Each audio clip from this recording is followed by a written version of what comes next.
We are live. Hello, hello.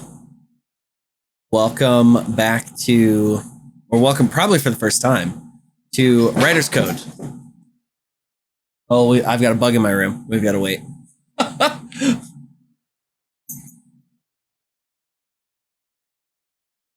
You okay? You'd be done. Hello, welcome to Writer's Code. I am Zach Adams. I'm a writer of any number of kinds of things. And I am Levi Milliken. I am in the process of I'm an aspiring software engineer, developer, however you want to call it. I'll probably get more specific on that term as we go and move forward, but yeah. So, yeah, that's me as of right now. So if you missed episode 1, the point of this whole thing is that we've been friends for a long time. And just recently, he started learning to code, and I've noticed a shift in the language that sort of matches any number of things that have to do with the writing industry, with the not even just like nonfiction sort of writing, specifically like writing in general, the act of being a writer. There's very similar terms. So this is sort of a discovery of what is actually the same about these things that seem very on the surface different, which I want to talk about because this is something that I have been focused on a lot recently, and sort of the way that I've like developed my own writing education is when I need to like learn something, I read a book. Like that's a thing. And I don't mean like I read a technical book. I like read, how do I put this? If I need a description of like setting, I will look at like F. Scott Fitzgerald way more than I'll look at Hemingway, right? So I'll like go read F. Scott Fitzgerald because I want to get a good description of setting.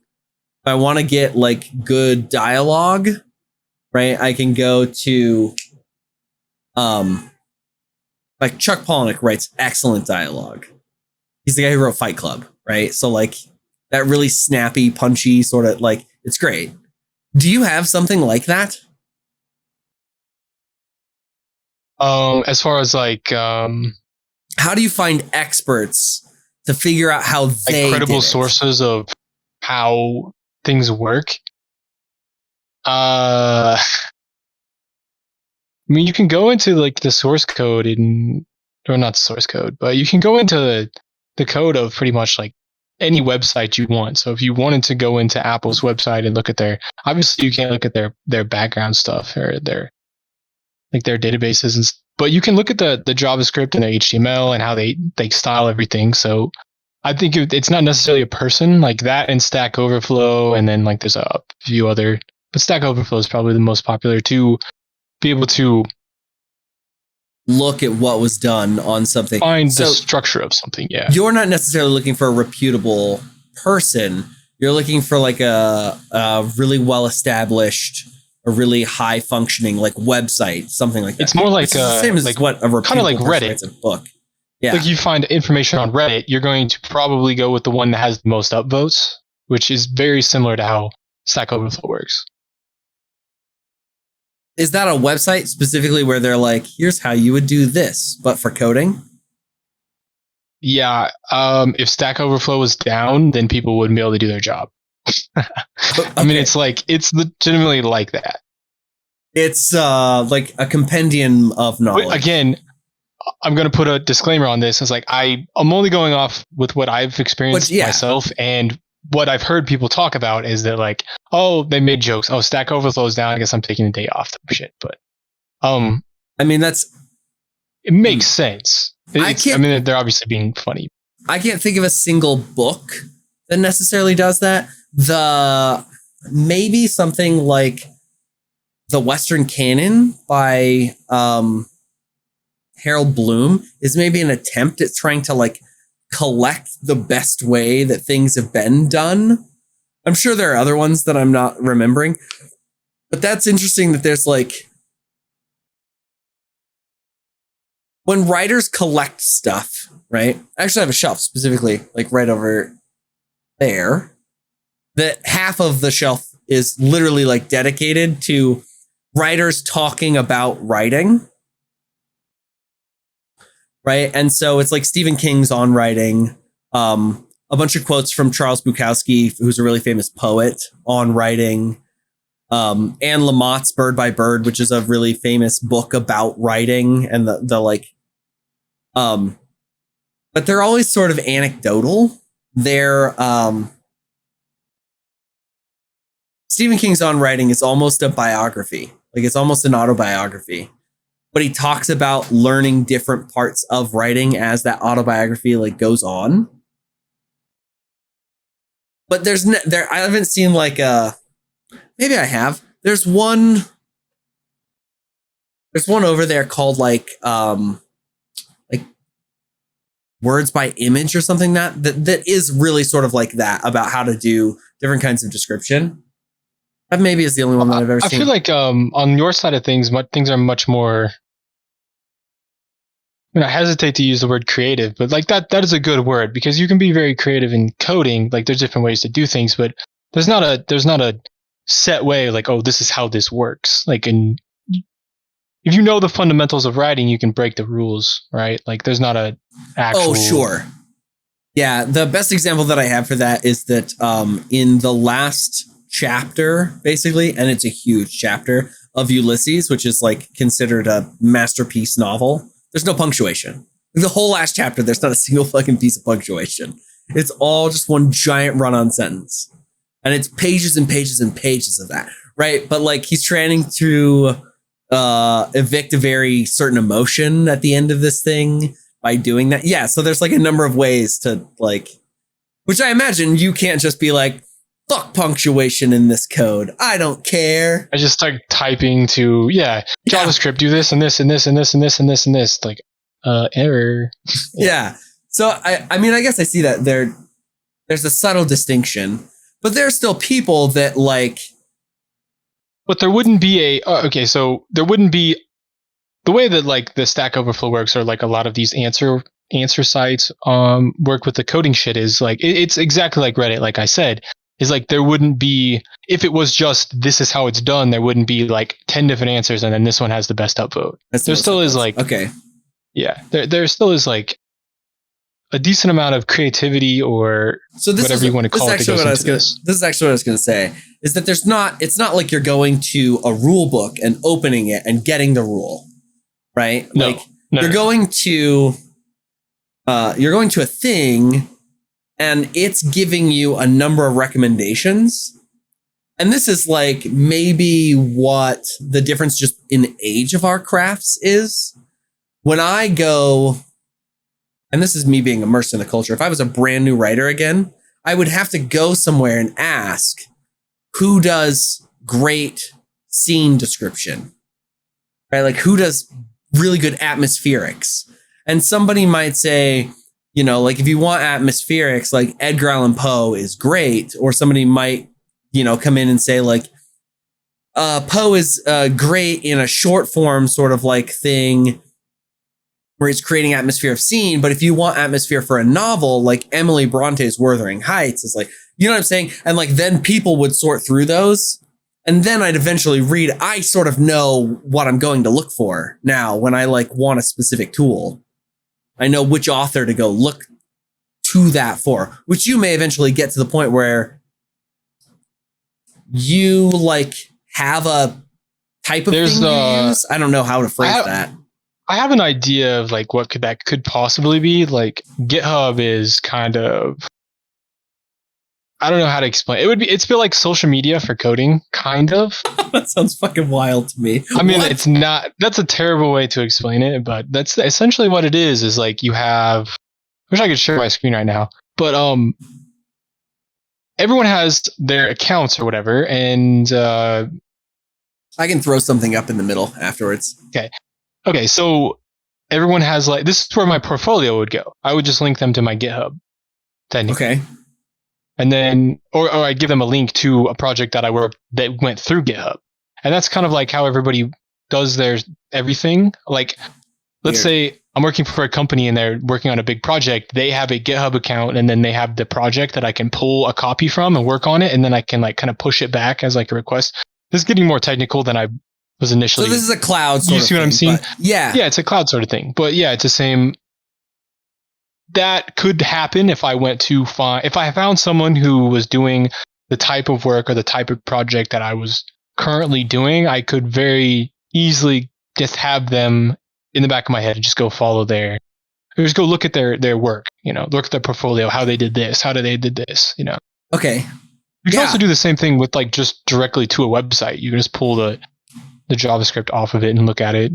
But that's exactly what you're gonna know. That's exactly what I'm talking about, right? Like if I want, it sort of depends. If I want like an old school fight scene, right? If I'm like writing fantasy and I'm in like a high fantasy setting and I want an old school fight scene, I can like go pull an R.A. Salvatore book off the shelf. Like I know where to go look, which is what you're talking about when you're like, oh, I know this guy codes these kinds of websites. I follow his GitHub. Let me go grab whatever I need from him. Yeah. Or again, it would be Stack Overflow, or I could just Google it. So, I mean, I don't know. That would be what I would do. Where I would go, but I'm trying to think of something that I like know in the writing world, something I just don't know anything about. I'm terrible with meter. Yeah, okay. I don't know what that is. You care to explain that for it's a poetry thing. Who doesn't. It's a poetry thing where like iambic pentameter is the meter. It has to do with syllables and long and shorts and all of this. And I still don't fucking get it. I don't understand it. I can't write in meter to save my life. Okay. If I ever do, it's by accident. It's like by sound as it sort of happens in my head. And I like write it out and then I'm like, oh, look, whoops, screwed that up. I will not pretend to know poets. The poets that I like don't write in meter very often, right? But like, I know that Shakespeare writes in meter as an example, right? Like, but if I don't want to write in iambic pentameter and I'm looking for an example of a specific meter, I would still have to go Google that. Like if I were like, I might even have to look up off of the specific thing. I like get an example, which maybe this happens to you. You get a piece of code, you look at it and you're like, I don't know what they're trying to do with this here. And then I'm guessing there's some way to Google like what is this kind of coding used for? Yeah, like once you understand the basic idea of what's going on, like it's not super complicated. There's functions and then there's like ways to interact with arrays and objects and all sorts of shit. But basically all that is just a way to do something and then a way to interact with information. Like to move around a page or get something to do a certain way or interact with a database but like it doesn't. Yeah. So you can tell exactly what's going on by like the first part of it. Like dot parse, for example, would be, pulling something out, I think. Again, I don't know for sure, but I'm pretty sure I think it's pulling something out of an array. Okay. But anyway, yeah. So like I know a dot parse, or I could type that in like dot integer, or dot string, or there's like these different functions, so to speak. But yeah, I would see that and I'd be like, okay, this is what they're trying to do to this, and I don't really know what's going on, so I would have to go look up. I could see the thread to pull. Yeah. Yeah. Okay. Yeah. So it is. I mean, it's pretty similar. And then there are things that writers do, and this is like really famous writers do these things, or like they'll come up in the book. I'm trying to remember who it was. I would have to Google it. I will Google it and I will put a little thing under my thing here because I have to give writers credit when they say like good things. And they might not even be a writer, but they have little sayings about like how to like mess with different parts of the industry or whatever. And there's a like trope sort of thing about like trying to scare new authors away from trying to pursue writing professionally, that like it's this horrible, excruciating thing, blah, blah, blah, blah. Don't do it. If you have to, there's a whole poem that Charles Bukowski has about it. Like if you have to force yourself to do it, don't do it. If you have to like if it doesn't come screaming out of you, don't do it. But there's a different saying that has sort of related to that. That's, can you eat the shit sandwich?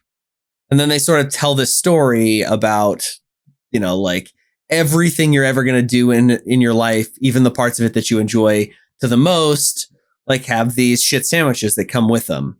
And is the good parts of whatever you're doing worth the shit sandwich to you? Right. And so then they talk about like, it's going to take forever to break into the industry. If you do break in at all, and then, but writers have these little quippy sayings that they use, right? Like, can you eat the shit sandwich? Stephen King talks about different things as layers of a toolbox. Like knowing how to use a comma and a period is like having a screwdriver. Very generically useful. You're going to use that kind of thing in everything you ever write. Same as most of the time you're going to use the screwdriver whenever you work on anything. Right? But like, hey, okay. Shh.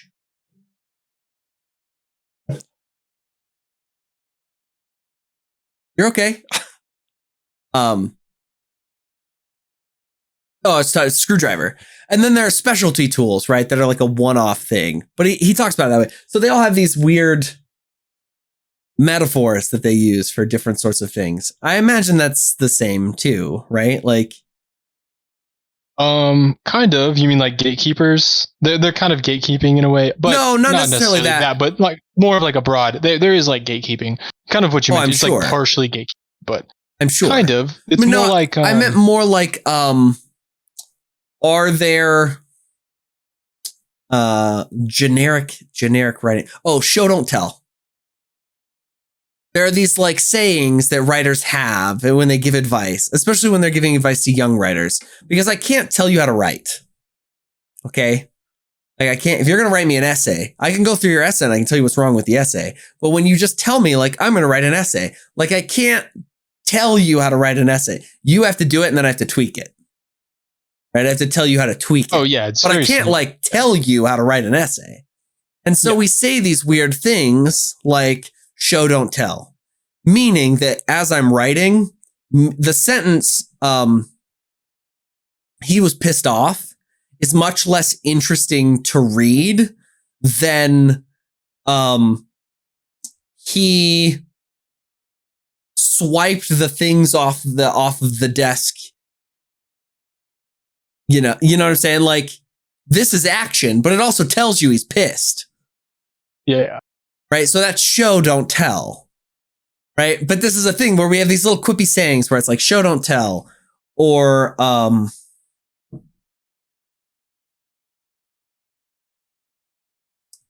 trying to think of some of the, I can't remember some of the others, but you guys have to have little sayings like that too, right? As far as I know, I mean, I've been listening to like a few podcasts here and there to kind of get into, I mean, like you're in the writing culture, you're in the writing ecosystem, like you are part of that. So like, that's what I'm trying to do is like delve myself in to this, like as much as, dude, basically my whole Twitter is just following like coders and shit that work for like the biggest companies that say shit. So, and then podcasts, but, I came across this one podcast that was like, it was like the creeds of craftsmanship is what they were calling it, which I mean, it's more obviously designed for the coding person, but there's a lot of crossover, I feel like. And I have like a list of some of them here. How convenient is that, huh? But there's things that like again, this isn't like things that I've heard people say a lot. Mainly it's like yes, coding is going to be hard. Oh, you can learn it, no problem, in 3 months, easy, which you could, but probably not. Is it right? Like of course Tiger Woods could learn how to golf in 3 months sort of thing? It's like the normal person wouldn't be able to. Yeah, sure. Like the normal person would not be able to do this because it requires you to do 50 hours a week of this. So that's how you would learn in 3 months. Like it's not possible. Yeah. And most people are going to learn in like 6 months to a year. Yeah, they don't have the time or the aptitude to learn it that quickly. Exactly. Especially if you like, oh, I want to learn coding and you've never coded before. How do you even know you want to learn coding? How do you even know? Yeah. But anyway, so there's like up from that podcast, there's a few quotes. One is like clear is better than clever, which I feel like you were. Sure. Maybe that's a crossover with writing, and then like reflection is never clear, like when you're like thinking back to things. Not that one. The clarity thing. There are like I've heard that before. I heard that in college. Not said like that, but definitely as like a 5 pillars of good writing. Right? Like clarity was one of them. Doesn't matter how good the thing you're writing is, like if people don't understand what you're saying, like it doesn't matter. Right? So like you can have the best point in the world, but if it doesn't if no one else understands it, it doesn't matter. There's one that they were talking about, and it's like complex doesn't mean complicated. Okay. You know, that's so it's the same thing with like with JavaScript. You'd be like, I write a function that executes another function and then another one and then another one. Is like, whereas I could just have 2, like if this one runs and then this one runs. Like you don't need these other 2. Oh, okay. Yeah, this definitely comes up. It comes up sometimes. Some writing is just mediocre, right? The story is good. It's fine. It's, you know, like I have plenty of books where the writing is mediocre. The actual like sentence by sentence, the writing is mediocre. And I don't think those are bad books, right? Like, but then there are people like, I wrote this essay in college about in King Lear, there's a messenger that comes up. And I have this theory that Shakespeare often talks to himself in his writing, which he does, like, especially in things like the sonnets. But he calls this messenger whose name is just messenger. And Shakespeare like almost never has unnamed characters. There's never like man 3, like in a Shakespeare play with lines, right? Because there were so few actors, right? Like they had to keep the same people on the stage. You had like 12 people in a play, like, so he hated having to use unnamed characters. And there's this messenger that delivers a note and he calls the messenger a useless note. But he also, the king is talking about the note as the thing. And so it's one of those things where it's like, yeah, if you can do, there's this idea that doing the same with less is better in writing. Yeah, it's exactly it's trimming the fat coding. kind of thing. Yeah. Yeah. Trim the fat. It's exactly the same in coding too. It's called, That's wild. Maybe refactoring. Is that an efficiency thing? Yeah. And it's just easier to read. Like why have it twice as long as it needs to be? I mean, it's probably more for efficiency than it is for, like understanding as far as like a story goes. But yeah, it's like, it's called refactoring. It's like shorten down your code to where it's precise. It does what it needs to do, but you're not complicating it for no reason. See, that's funny. It's funny to me that because your audience, we've talked about this before, your audience is a computer, right? Yeah. And so like your aim there is to save your own time a little bit, but also what you're doing is like making it easier for the computer to understand what you said, right? And other people too, because you're not going to be the only one looking at it. Yeah. It's also, yeah. What's weird is that in writing, the audience gets bored. If you put in too much of this, it does take longer. It does take longer for the you ever had like a slow web page? You know, that's probably what it was, is like it's fucked up. Like it's complicated where it doesn't need to be complicated. It's like, let's call it DOM manipulation, like editing the files on the page through JavaScript. And the more times that is done, the slower the page gets. So if you can do that the least amount of times as possible, then the website will be faster. Yeah, the speed thing, right? Because your computer's reading the thing. Yeah. That's so sort of what it is. The boredom thing is kind of ties into it. Yeah. Yeah. Wild that's true. That like rule is not just that we have a similar rule, but like the reason is almost the same. Yeah. What are more? I want to see if I have more like 1-to-1 correlates on this. Another one would be like, don't check errors, handle them gracefully. Like, don't freak out when your shit's. I mean, you were talking to me about this the other day. You're like, dude, I would write one day and then I'd come back the next day and I'd go back and I'd be like, what is going on? I mean, I don't know how often that happens, but you mentioned that. So this is sort of a thing. In writing, they talk about the internal critic. If you're editing as you're writing, I'll edit at the beginning of the day and then jump into writing, right? If I'm editing as I'm writing, my word count goes into the toilet, right? Like, I'm trying to think. I think my best writing day ever was like 12,000 words. I literally wrote all day. You have no idea, but that's like, I crushed that day. That's sort of a big, like, seriously, I dominated that day. But I was writing a book in 16 days and I need to be writing about 6,000 words a day anyways. And I was already behind. And I just had a really good day where I wrote like twice as much as I was supposed to. But my average writing day is 2,000 words is not ridiculous. And if you have an 80,000 word book, which is a first novel sort of like average, that's writing a book in 40 days. That's still really good, right? Like if you're writing 2,000 words a day. So let's say my average is about 2,000 words a day, like right now. If I'm editing as I'm writing, 500. Like it is a quarter of the, like, is that what you're talking about?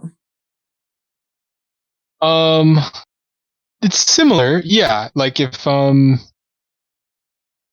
like an error would be, oh, this doesn't work correctly. And then it snowballs. I mean, maybe like more of like a plot would for you. Like you were talking about characters with like that don't really go with the story later. I mean, that would be, I think, more what I would be talking about is don't,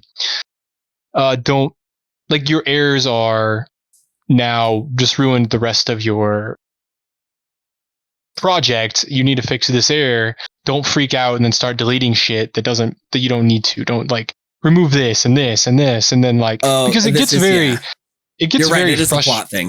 It's the same thing. It gets very frustrating, especially when like you can't figure it out and you have to, like, for me personally, like when I can't figure it out and I have to Google it and I just don't know what's going on. I'm like, dude, I just delete this. I don't even need this in here, but it's kind of necessary, like.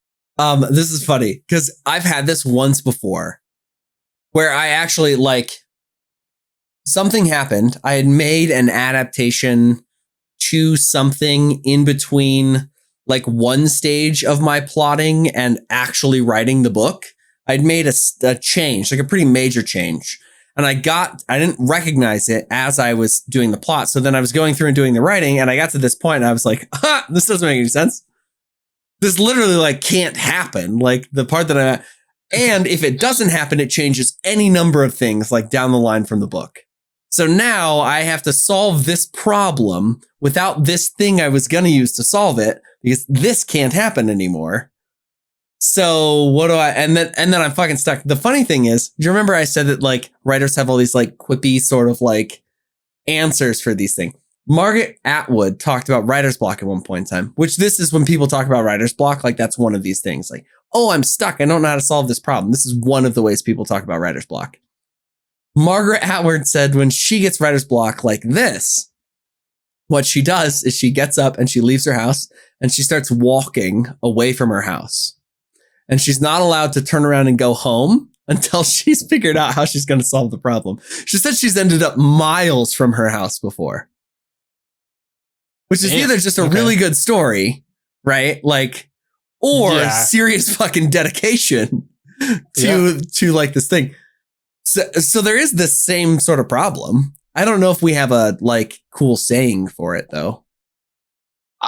These are like sayings that some guy in coding came up. These aren't like that. If you asked a coder, they probably wouldn't know these things, but they make sense. Sort of thing. Yeah, I don't think so, but they make sense on both sides. Yeah, I've got a few more here that we can. Again, a lot of these are more designed for coding.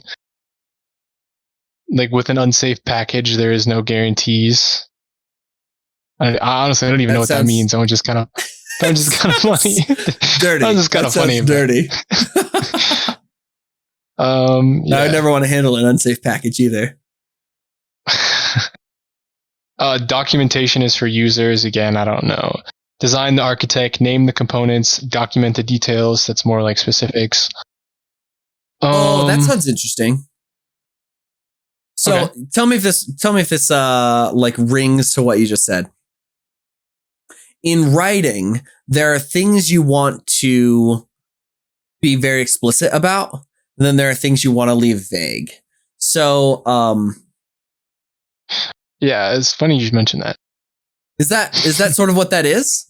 Well, I would assume so. Yeah, because like in JavaScript, you declare variables. Some are the way that you declare them. That is like the first thing you write most of the time is variables at the beginning. And the way that you write them, if you write them as like you would use the word let or variable, it can be changed. If you use the word constant, it can't be changed. So that way it lets whoever's reading it or whoever's using it know that when they go in, these cannot be changed and these are meant to be changed. What's the result on the back end of that? Const would be more like time. Like the time does not change. Okay. Whereas a variable would be how many users do we have, or something like that, you know, or so it's a little similar. Maybe like the count of something, or I don't know if this is exactly similar, but it's a little similar. J.D. Salinger talked about when he wrote Catcher in the Rye, which was written just after World War II, hugely popular. Seriously, it's like hundreds of thousands of copies of Catcher in the Rye are still sold today. Hugely popular. Libraries are still regularly out of Catcher in the Rye. I read Catcher in the Rye like once every year or two or so. Love that book. He intentionally does not describe what the main character looks like. He gives you like three sort of like very vague details about it, and then you fill in the rest.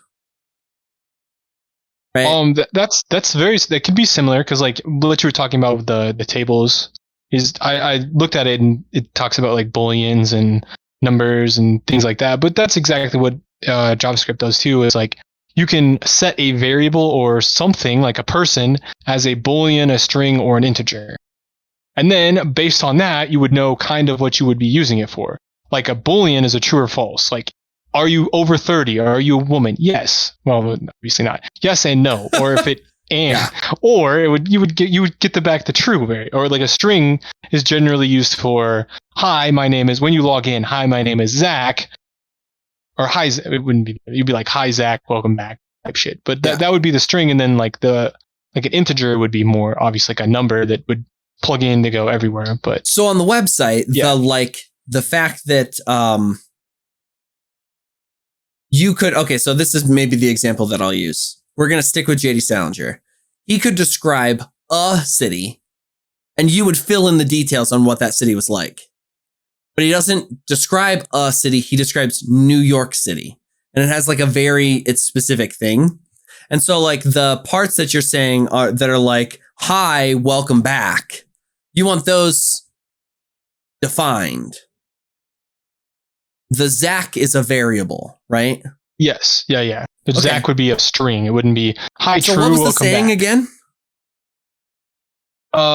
Design the architecture, name the components, document the details. Yeah, this sort of is like, but from a conceptual level, this doesn't happen. Is that a planning step? Again, this is probably not something that any coder would know, but these make sense. These are like sayings that make sense. Seems super helpful. Yeah, and if you would know them, they would be obviously more. But it's not a. Yeah, I would say that it's a step. Like design the architecture. When I make a rough draft, I'm like, this is what the web page contains. This is exactly when I would plan that kind of stuff. If I wanted you to envision the main character, I would intentionally be like, okay, well, I'm only going to describe X, Y, and Z then. I'm not going to, like hair color, totally up to you. Eye color, totally up to you. I might give you, that like the main character was gangly or something like that. So I might describe that. I might describe because of the gangliness, they're a little clumsy and they're always bumping into things as if they hadn't gotten used to their size. And then I might give like they wear a leather jacket that's obviously old and obviously a little too small for them. So maybe, like it was an uncle's that they respected or something like that. Right. So that gives you a little bit of character there too. But that's it. So like you in your head, you have this gangly sort of tallish person, but the eye color is yours. Like if they have a beard or not is yours. Like all of that. You create that physical detail in your head now. I planned that beforehand. Right? What do I want you to know and what do I want you to imagine? Okay. And that's a strategic choice from an author, which I think what this thing is saying is make that strategic choice as a coder beforehand too, right? It's sort of saying like... I mean, you're not going to know... It's impossible to envision exactly... Well, I mean, you probably could. Envision exactly what it's going to look like before you do it. I mean, you're going to do it on the way. Like the way through. You have an idea, sure. Yeah. Like colors here, this, logos. But what is exactly going to look like? Again, you might be able to do it like exactly. But you're going to do things on the way. You're going to change this and this and this. But it's not going to be an exact thing. You're like architecture, design the details thing sort of plays into your planning on like, oh yeah, I need to make sure that I set this and this and this. And then I'm going to need to know these sorts of detail things. So, okay, It's like a planning And then step. document the details. So, yeah, basically. All right, let's do one more. I'm fucking loving this. Oh, I got two. I just want to go through them real quick. Okay. I got one. I'm not really sure what it means. Maybe you can enlighten me here. It says concurrency is not parallelism. What? That's what I was Googling before, those words. And then like the idea of that and a fucking... But whatever.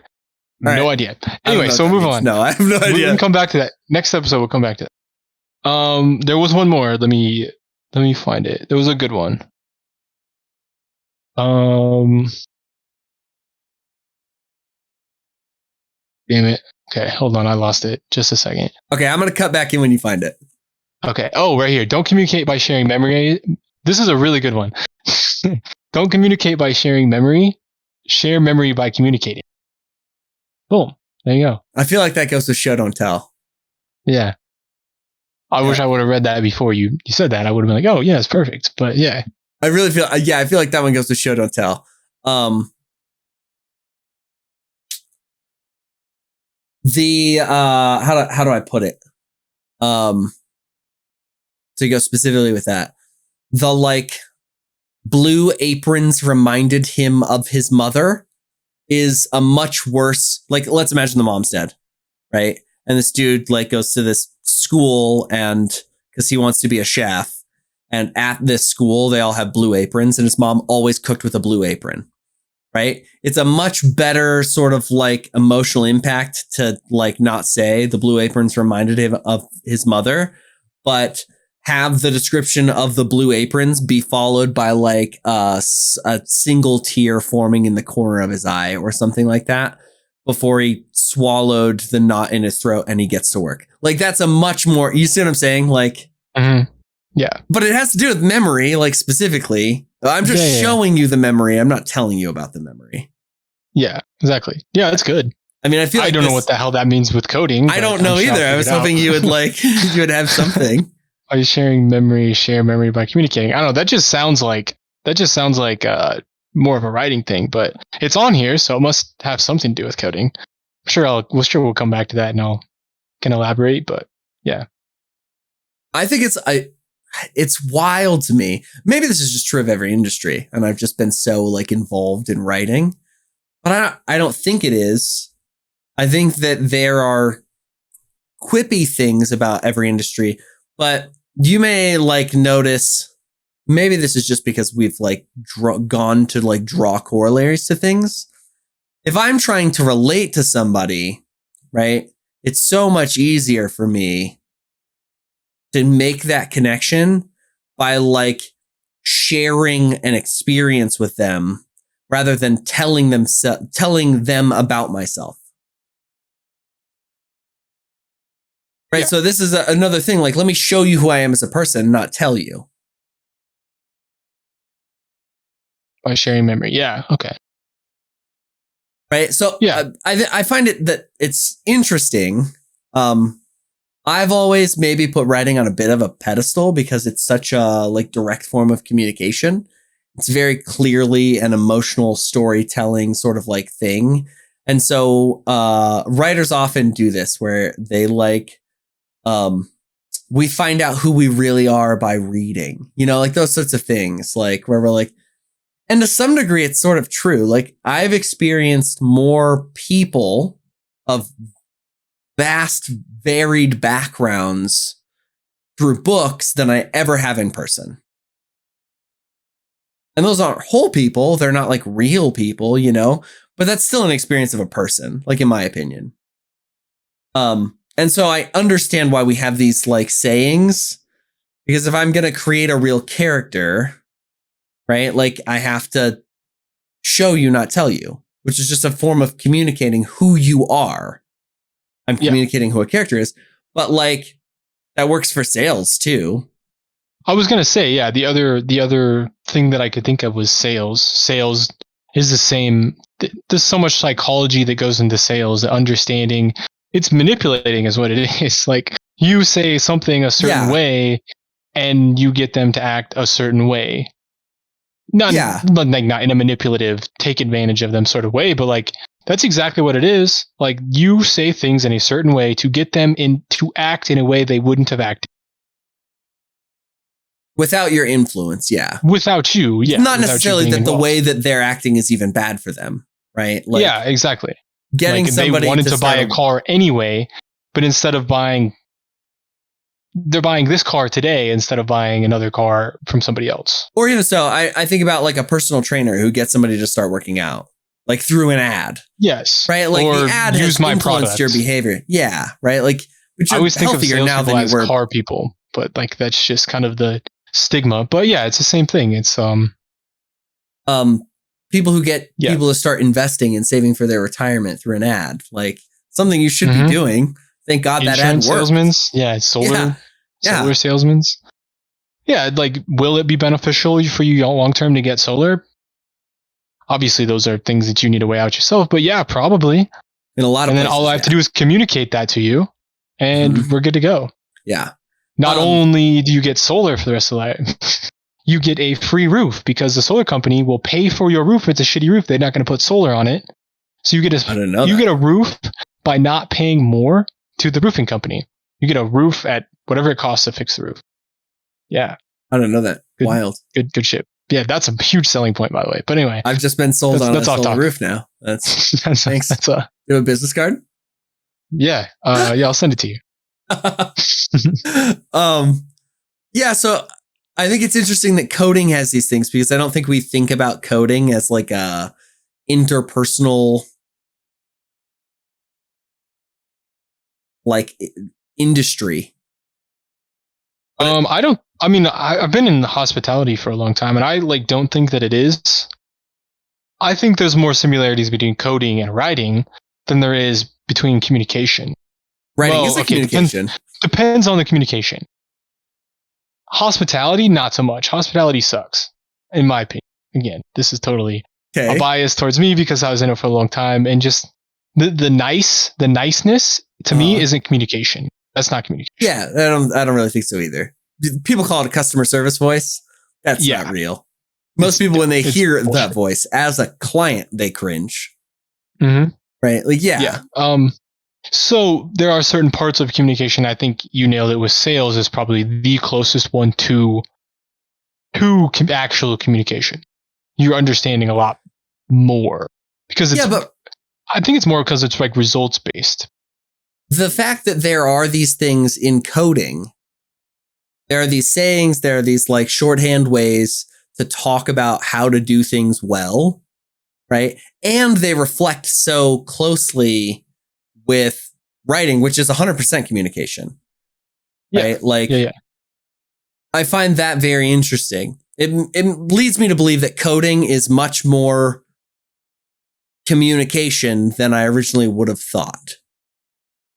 Me too. Yeah, I didn't think that coding is. Well, I think that's what it is because you'll be working with people too. I mean, that adds like another variable, not necessarily what we're talking about, but yeah, you're you need to communicate in a way that not only does the system understand it, that the people reading it also understand it. You need to make it not complicated for both, right? Not overly complicated so both can't understand. Yeah. Which is the same thing. Like, so like another writer could understand, so you can understand, and then obviously so your audience could understand. What is the one? It's another one by James Joyce. Not Ulysses. There's a book written by James Joyce. Finnegan's Wake. Finnegan's Wake is unreadable. It doesn't make any sense. Really cool to read Finnegan's Wake as a writer because he does a bunch of really super interesting writerly things. But I think that's what you're talking about. Like, it's not a book meant to be just read. It's not Harry Potter, right? Like, and I bet there are a lot of really cool things you could do with coding that you could, like, a coder might look at it and go, yeah, that's totally cool. Not functional at all. Like, which means it's not good code, right? That's like a lot of what these, I hear these fuckers talk about this on these podcasts is like, they have obviously been doing this for like 7+ years, 10+ years. And the things that they say, like, oh, this wouldn't work with this, or this is why this doesn't work with this. Does anyone actually need to know what they're talking about? No, absolutely not.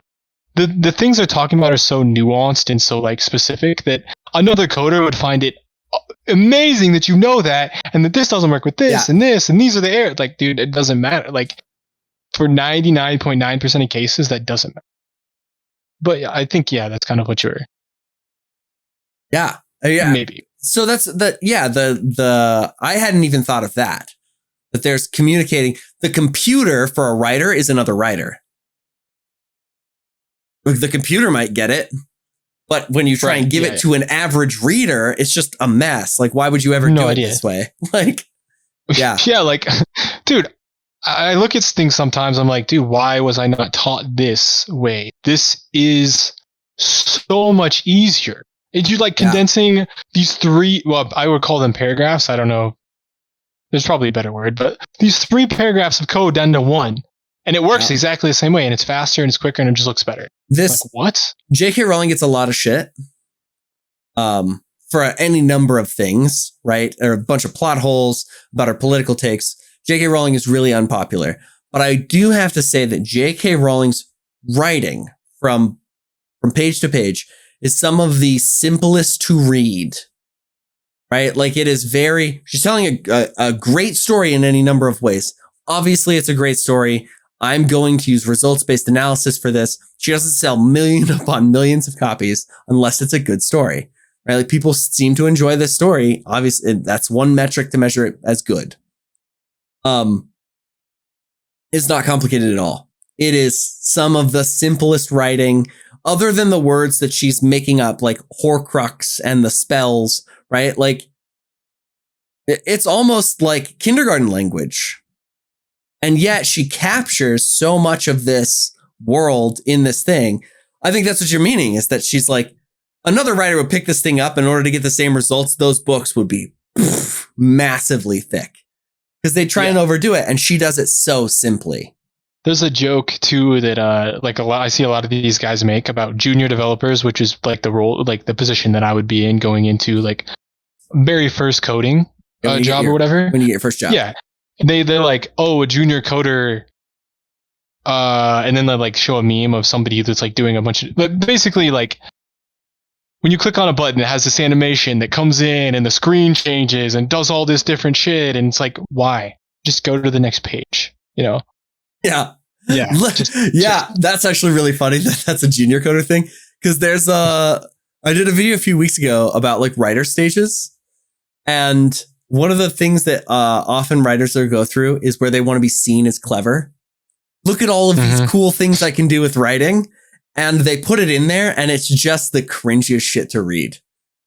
Because it's like the story's bad, the characters aren't good, the characters aren't developed. Like, and you can tell as you're reading it, it's all of that flashy shit on the screen. And it's like, man, just get me to the next page. Like, just stop. I stop with all this. Just tell me a story. Stop trying to make me think of you as a writer as clever and tell me a good story. I don't need my page to turn upside down and then transition sideways, dude. Like, I'm good. Just just next. Like, this is Yeah. 0.1 seconds of my day. I don't need it to be all of this extra stuff. Like, yeah, I get it. That's crazy that's yeah. Yeah, it's good stuff. That's pretty much all I got for I mean, there's a few others that we probably could do. Don't panic. That's a good one. Does it say don't panic? Yeah, don't panic's on there. Is it in all caps? No, it's at the bottom though with the period. But yeah, it doesn't have an it's meant exclamation to point? be. No, it's meant to be the last one. Like, remember this shit. Oh, No exclamation part. No, this is just this is simple coding shit. We're not putting flashy. huge missed opportunity there. Yeah. The Hitchhiker's Guide to the Galaxy is a book in a book, and on the book, on the cover in big bold letters, it says "Don't panic" with an exclamation point. Like that's what the cover of the book. Okay. It's also like a computery sci-fi book, so I thought maybe they were making a Hitchhiker's Guide joke, but They might be. it would be in all caps and there would be an exclamation point. Dude. That's why I asked those two questions. Damn. Oh, okay, I got you. It needs to be in all caps to be an exclamation point for it to be a Hitchhiker's joke. All right. Well, do you know which ones we still need answers on for next week? Because I do want the... Yes. Concurrency is not parallelism. Yeah. Yep. I feel like that could go both Concurrency ways. is not parallelism. Parallelism. Yeah. I feel like I have an idea of what that means, but I want the right answer. Yes. I mean, I looked it up, so I have kind of like an idea, but we'll get the exact. Okay, we'll do it next week. Hash it out for next week. Yeah. We'll do it next week. Next week, I want to talk about how you how you actually practice.